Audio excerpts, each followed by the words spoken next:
Hello once again, and it's a lovely afternoon from here. Unfortunately, I've said lovely, but let me add, it's very, very burning afternoon here. Anyway, so we have to actually just go by with our what we call aims, and the aim is that today we are going to start off with hire purchase transactions. So it's a new chapter, new topic, and obviously the student fraternity, whensoever actually we say we are going to start this particular chapter, the first thing which comes to mind among the student fraternity is, sir, is it important? I have told you so many times, every chapter is very important. Every chapter needs equal intensity. Every chapter needs what we call tremendous focus. So we are not going to deviate from that. We are going to put equal focus to this particular chapter. However, just to satisfy your curiosity, we can say, yes, this chapter is important from the examination point of view too. So, hire purchase transaction, unfortunately, actually, I have seen through my what we call teaching experience that some of the students find this chapter unnecessarily very complex. And if you would ask anyone, what about hire purchase? So, most of the time, the student would say, oh, yeah, it's very tough, it's very difficult, it is very complex. So, nothing like that. To be very honest with you, chapter is not at all very difficult, as you would see by yourself later on. And only thing is that we need to have some concepts at our disposal. So, and once we have that, and once we have the mastery over the concept, we would find actually that chapter is not at all tough. So here we go. We then start hire purchase transactions. Correct? Hire purchase transactions. Hire purchase. This is the name of the chapter. Hire purchase. It's very, very hot in Delhi. I do not know about the weather in your cities, but it's very hot down here. Hire purchase, even board is very hot. Hire purchase transactions. It's a very commonly used words. Hire purchase, correct? So I need not require to elaborate upon the meanings. You know the meaning of hire purchase. If I want to buy a particular item, I don't have the money to buy that in lump sum, then I have the facility nowadays that I can give a very small amount as initial deposit to the person. I can take the possession of the goods, and then balance amount can be paid by me. So that is the concept of hire purchase, which we commonly use nowadays, and most of the items which generally middle class consumers which they buy are on hire purchase. Correct? If I'm going to buy a computer, I don't have 50,000 rupees, I can simply ask the dealer, take 10,000 right now, I will pay you balance amount by way of some installment. So that is nothing but hire purchase transaction. Of course, it's growing business. Hire purchase transaction. There is a hire purchase act of what we call 1972, which governs the affairs of the hire purchase system also in India. So even in India of late, we have seen tremendous growth and rise in hire purchase transactions. So what exactly hire purchase is, what we are supposed to do, these are the questions which we would like to seek answer to in this particular chapter. So first of all, you will have to write along with me. We are going to write something, and then we will discuss the other what we call accounting aspects of this chapter. So please write along with me. Hire purchase.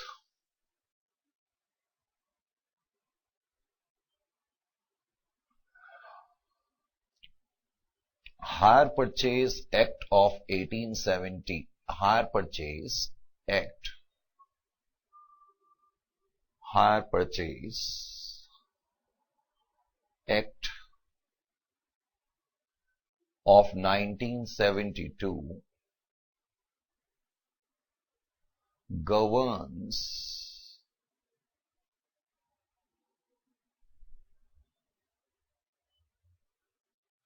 the affairs of hire purchase transactions. Affairs of hire purchase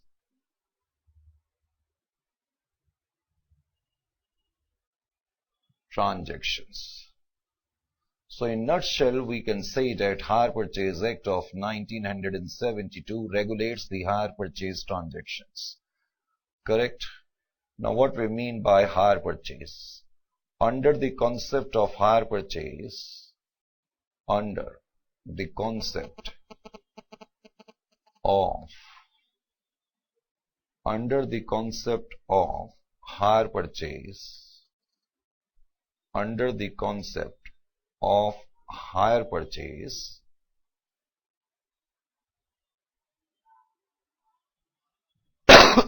under the concept or hire purchase, the owner of the goods, the owner of the goods, owner of the goods allows the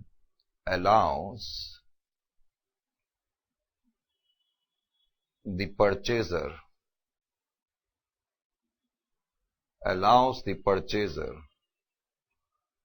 to take possession of the goods, to take possession of the goods, possession of the goods,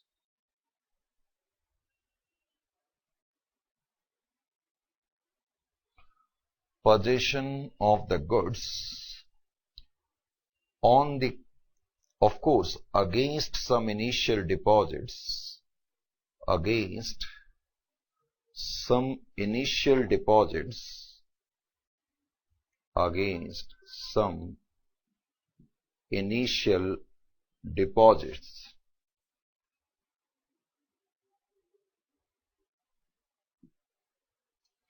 on the condition, on the condition that purchaser shall pay, purchaser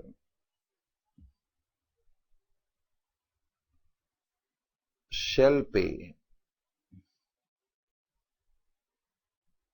balance amount,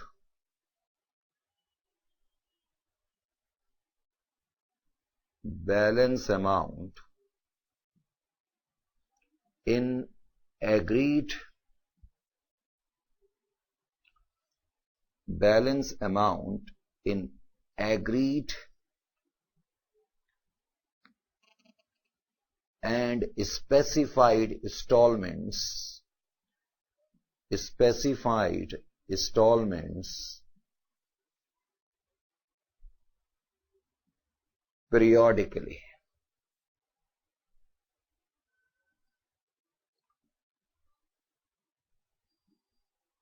So this is the concept of hire purchase. So under the concept of the hire purchase, we will see later on that owner of the goods allows the purchaser to take possession of the goods, and he asks the purchaser to deposit some amount initially, and then there is an agreement that purchaser will pay the balance amount, of course by way of some installments.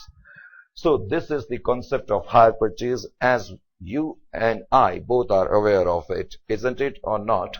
So that is the concept of hire purchase. Now some other aspects.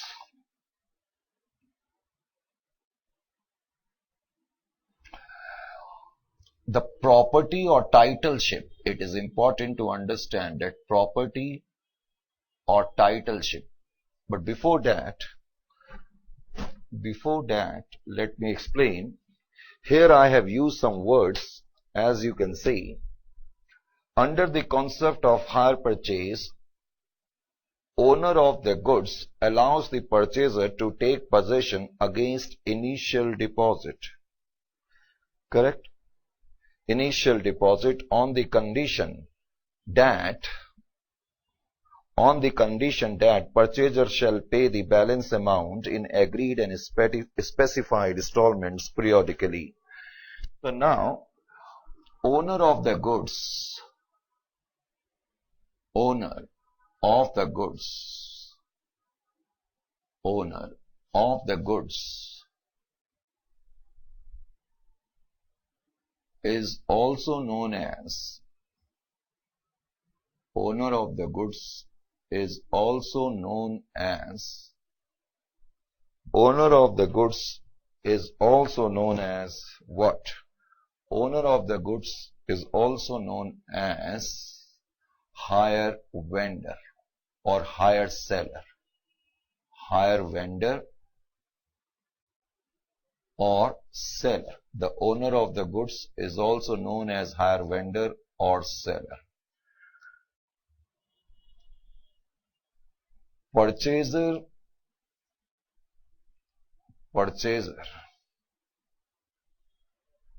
is known as hire purchaser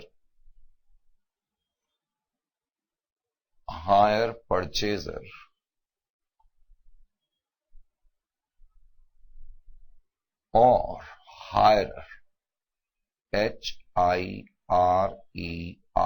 hirer, because he has hired our goods. You can say that way around also. Initial deposit.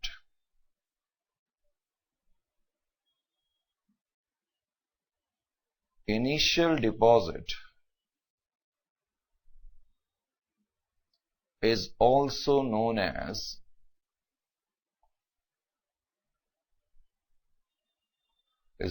called as cash down payment,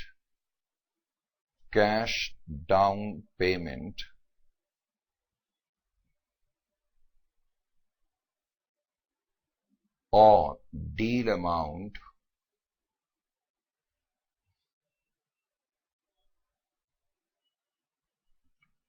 or signing amount.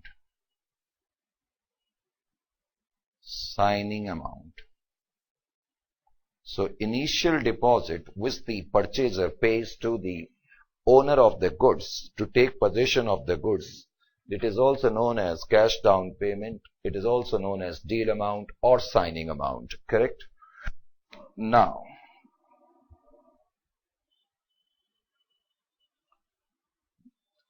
a hire purchase agreement, a hire purchase agreement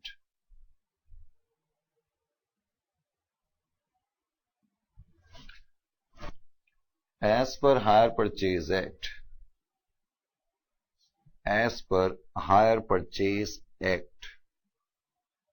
of 1972 must contain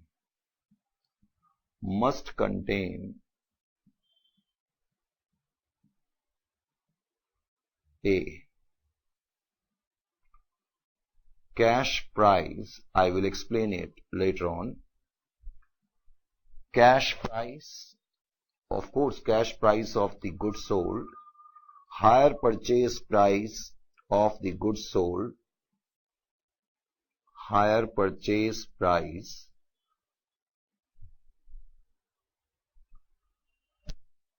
C,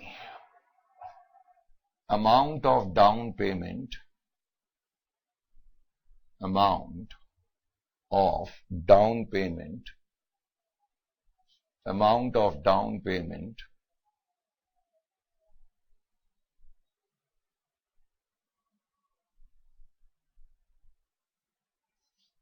D, number of installments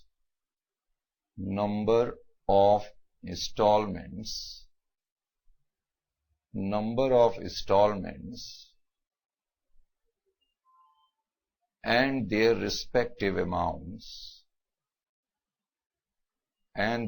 respective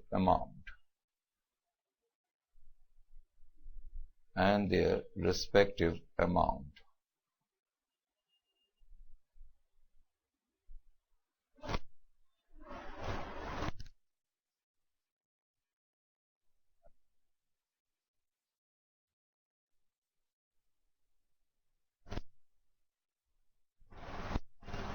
rate of interest. Correct?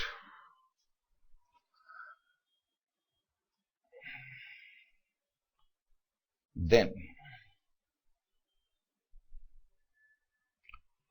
Hire Purchase Act of 1872 also states that property or titleship or ownership of the goods will be passed down or transferred to the hire purchaser only if he would pay the last installments correct, without any default. That means property will not pass even though possession of the goods has passed, but property or titleship will be passed or transferred only after having received what we call the last and final installment.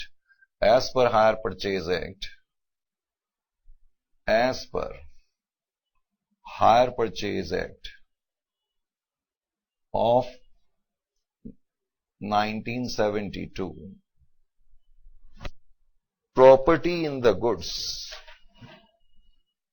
property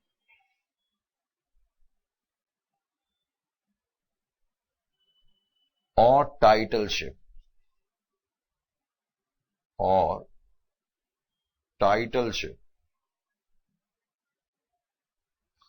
in the goods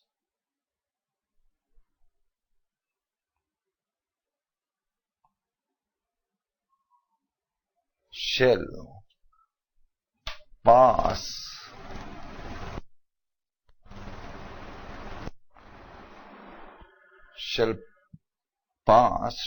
only after final installment has been received. Final installment has been paid or received.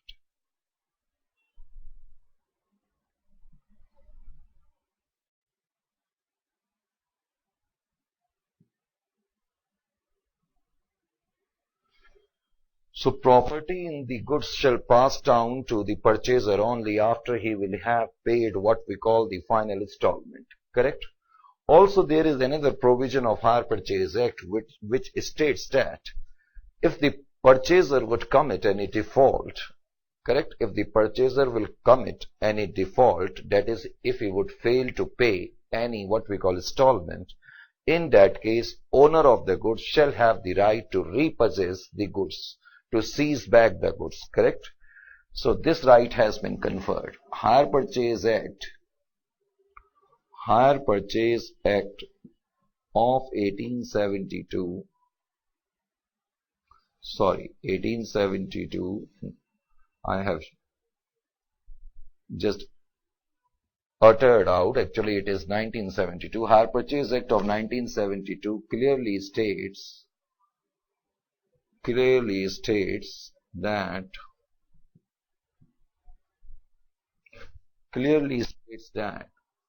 owner or hire vendor, owner of the goods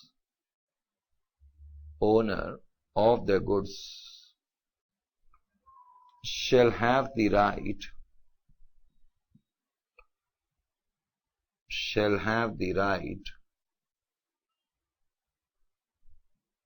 to repossess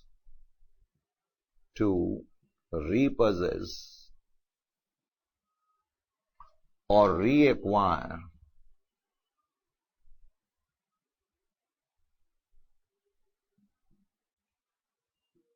the goods if purchaser would commit any default. If purchaser would commit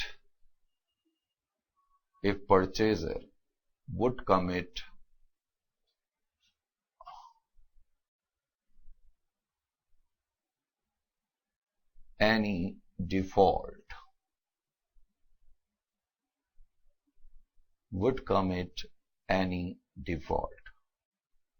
correct? So these are the things as far as theoretical part is concerned which you should be aware of. Now we move over to the accounting aspects.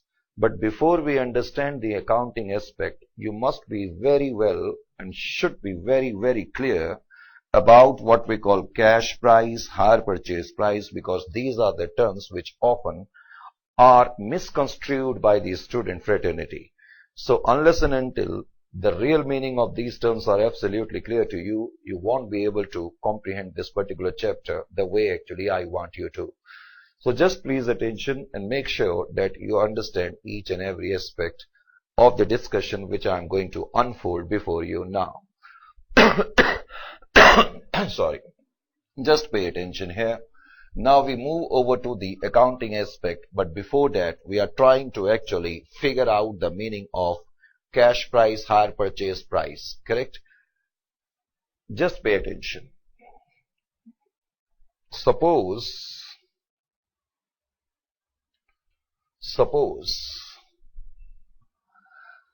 Mr.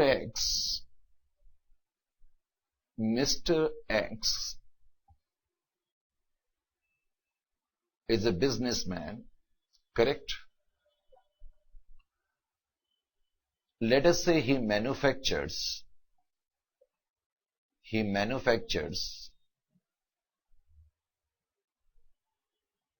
is a manufacturer,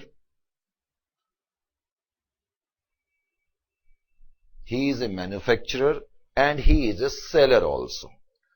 First we presume that he manufactures an item and cost of manufacturing is say rupees 100. You can say 100 lakhs, you can say 100,000.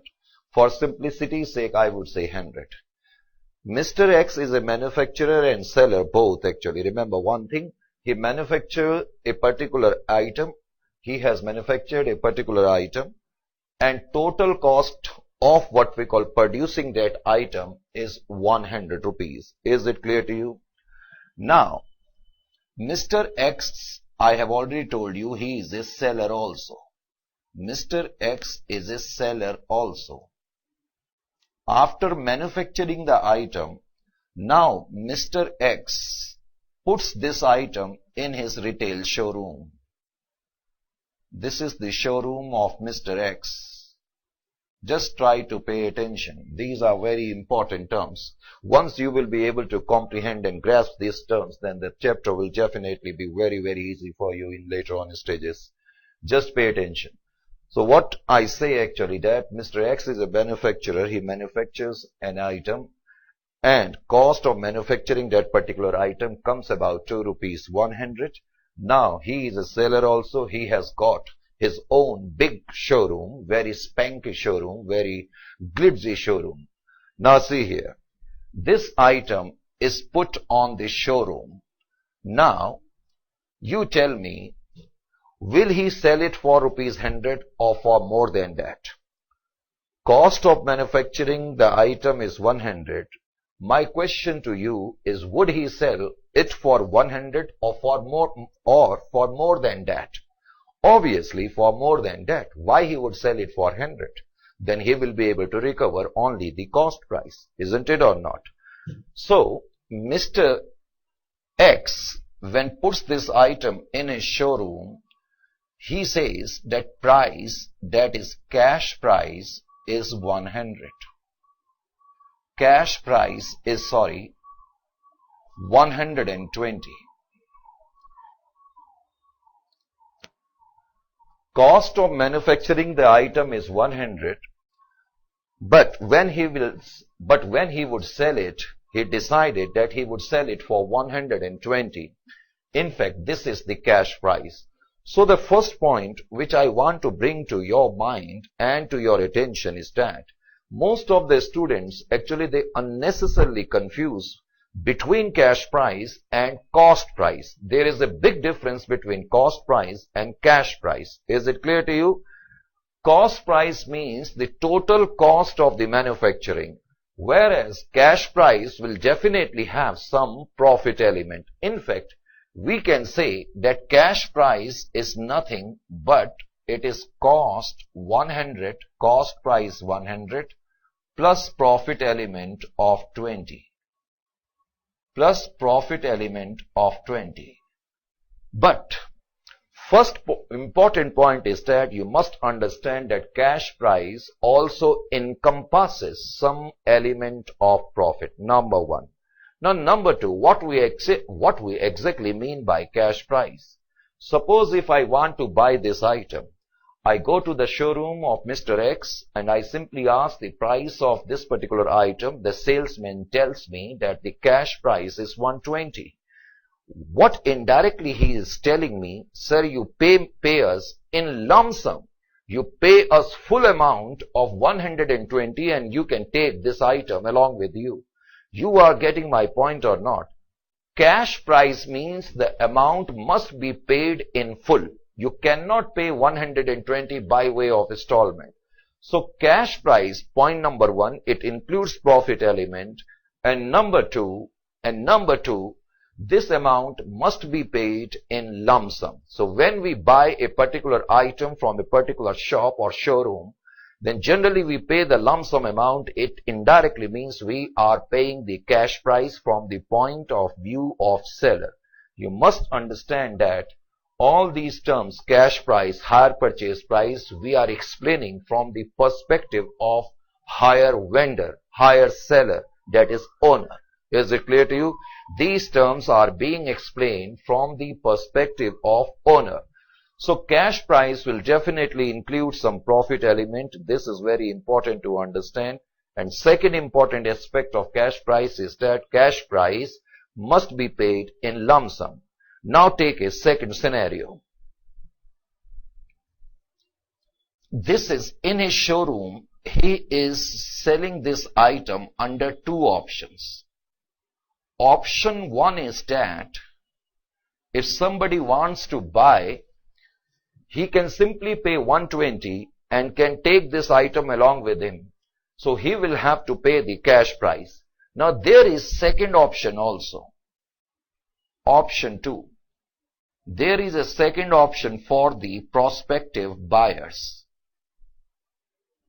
Under option 2, just pay attention. Under option 2, he has kept higher purchase price.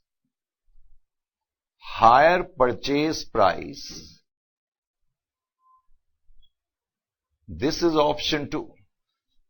If you are not in a position to pay 120, in lump sum, then there is a second option for you. The second option is that you pay a cash down payment or initial deposit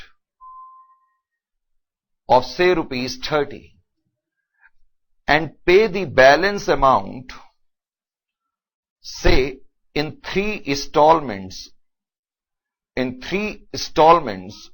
of, let us say, 40, 40 and 40.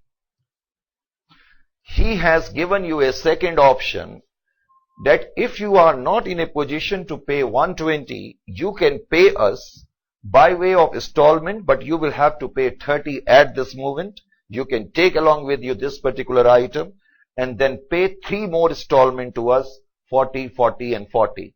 If I will total it up, it is something near about 160. Now this 160 is nothing but hire purchase price. So, as I told you, under the concept of hire purchase price, the owner of the goods will allow the purchaser to take the possession of the goods, of course against some initial deposit, and on the condition that purchaser will pay the balance amount in some agreed and mutually agreed, what we call decided installments.